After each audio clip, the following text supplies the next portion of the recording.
Next জেনারেশনে যারা আছে তারা আগে যেরকম বলতো যে আমরা ডক্টর হতে চাই, ইঞ্জিনিয়ার হতে চাই, এখন কিন্তু সবাই বলে যে আমরা ইনফ্লুয়েন্সার হতে চাই। সত্যিকার অর্থে আমি আসলে ওরকম আর্টিস্ট হতে চাই না যে আমি অ্যাট দ্য এইজ পার করার পর আমার যাতে মানুষের দ্বারে গিয়ে কাজ না চাইতে হয়। পড়ি আপু তো ডানা কাটা পড়ি, সে যাই পড়ুক সে পড়িই থাকবে। সো আমি কখনোই কারোর সাথে কম্পেয়ার করি না, বাট হ্যাঁ আমি কার পাশে দাঁড়াচ্ছি সেটাও আমাকে ভাবতে হবে। আপনার হোটেল বিজনেস থেকে শুরু করে এখন হেলিকপ্টার বিজনেসও আছে, সো এত টাকা পয়সা দিয়ে কি করবেন? আপনারা জানেন শোবিজ ইন্ডাস্ট্রি হচ্ছে এমন একটা ইন্ডাস্ট্রি যে যতদিন গ্ল্যামার আছে ততদিন আপনার অডিয়েন্স আছে। আর সত্যিকার অর্থে আমি আসলে ওরকম আর্টিস্ট হতে চাই না যে আমি অ্যাট দ্য এইজ পার করার পর আমার যাতে মানুষের দ্বারে গিয়ে কাজ না চাইতে হয়। সো আমি ওই জিনিসটা অনেক বেশি ভয় পাই। সো আমি নিজেকে ওভাবে তৈরি করতে চাই যে আমার যাতে একটা সেকেন্ড ক্যারিয়ার অলরেডি তৈরি হয়ে যায়। সো আমি চাই না ওই যে লাস্টে যে গিয়ে আমি ডিপ্রেশনে যাব বা আমি বলবো আমাকে একটু কাজ দাও, আমাকে একটু কাজে নাও, বা নিউ জেনারেশনরা যখন লিড করবে ডেফিনেটলি ওরা লিড করবে। এখন আমি লিড করছি না আলহামদুলিল্লাহ। একটা ব্যাপার যেটা আমরা খুব ফিল করেছি সিনিয়র আর্টিস্টদের সাথে কথা বলে, যে আপনি যখন গ্ল্যামার থেকে বের হয়ে আসবেন একটা নর্মাল লাইফ লিড করবেন, এটা আপনাকে অনেক বেশি ভোগাবে। কারণ এই গ্ল্যামার লাইট ক্যামেরার ব্যাপারটা প্রিভিলেজ যখন আপনি থাকবেন। এক্স্যাক্টলি। সো ওই জায়গাটা থেকেও আমরা চিন্তা করেছি যে আসলে কথায় বলে না যে যারা যারা বুদ্ধি আছে যার সে ইশারাতেই বুঝতে পারে। তো তাদের এই কথাগুলো তাদের জীবনগুলো আমাদের জন্য ইশারা যে আমরা কখনো হয়তো অনেক টাকা থাকবে কিন্তু ডিপ্রেশনে থাকতে চাই না।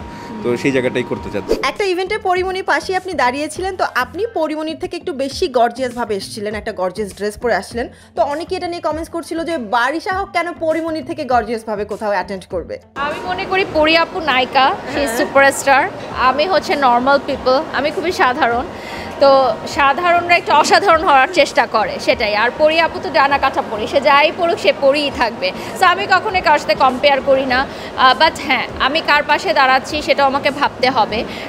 সো আমি ডেফিনেটলি যখন সেলিব্রিটিদের সাথে আমার কোনো প্রোগ্রাম থাকে আমি সেখানে চিন্তা করি যে আমি যেহেতু তাদের পাশে দাঁড়াচ্ছি, ব্র্যান্ড ওনাররা যেহেতু আমাকে সেই জায়গাতেই চিন্তা করছে যে একজন সুপারস্টারের পাশে অ্যাজ আ ব্র্যান্ড প্রমোটার আমি দাঁড়াচ্ছি, সো ডেফিনেটলি আমাকে ওটা মেনটেন করতে হবে। এবং আমি মেনটেন করতে পারছি বলেই কিন্তু বিভিন্ন ব্র্যান্ডরা আমাকে সেলিব্রিটিসদের সাথে একই কাতারে দাঁড় করাচ্ছে, যেটা ব্র্যান্ড প্রমোশনের ক্ষেত্রে আগে কখনোই কোনো ব্র্যান্ড প্রমোটার ভাবে নাই, তারা পিছনের লাইনেই পড়ে থাকতো। মানে আপনাকে নিয়ে আপনার ফলোয়ার্সদের এত কিউরিসিটি আমি খেয়াল করেছি যে সব তো আসে সামনে। আপনার আগের ছবিগুলোর সাথে এখনকার ছবি অ্যাডজাস্ট করে বলে যে বারিশা হক আগে বেশি কিউট ছিল। হ্যাঁ, এটা কিন্তু তাদের কিউরিসিটি থেকেই করা।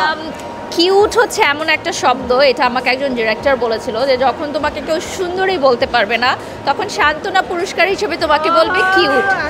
ওইটা আমার মাইন্ডে ঢুকে গেছে। এক ডিরেক্টর আমাকে বলেছিল যে you are cute but you are not, ওটাকে কি বলে, ক্যামেরা পারফেক্ট। ক্যামেরা পারফেক্ট, ওটা কি photogenic. You are cute but you are not photogenic, এটা আমাকে একজন ক্যামেরা পার্সন বলেছিল। তো সেই জিনিসটা আমার মাথায় ঢুকে গেছে যে কিউট হচ্ছে একটা সান্ত্বনা পুরস্কার। তবে এটা কিউটনেসের জন্য আমি কোনো বিরোধিতা করছি না, বাট সুন্দরী perfection, camera perfection, photogenic is very different. আপনি এই যে এই প্রফেশনে আছেন, এটা নিয়ে আপনার নেক্সট টার্গেট কি, আর এটা কোন লেভেলে নিয়ে যাওয়ার ইচ্ছে? আমি যেটা চাই যে আমার এই প্রফেশনটাকে আলো ফ্লোরিশ করতে, যাতে নেক্সট জেনারেশনে যারা আছে তারা আগে যেরকম বলতো যে আমরা ডক্টর হতে চাই, ইঞ্জিনিয়ার হতে চাই, এখন কিন্তু সবাই বলে যে আমরা ইনফ্লুয়েন্সার হতে চাই। So this is a very positive thing. কারণ হ্যাঁ আমি মনে করি যে এটা আমরা ক্রিয়েট করেছি পজিশনটা, যে নেক্সট জেনারেশনরা যাতে ক্লাসে দাঁড়িয়ে বলে যে আমরা ইনফ্লুয়েন্সার হতে চাই বা আমরা ইউটিউবার হতে চাই। এটা কোনো আমি নেগেটিভলি দেখি না, আমি এটা পজিটিভলি দেখি।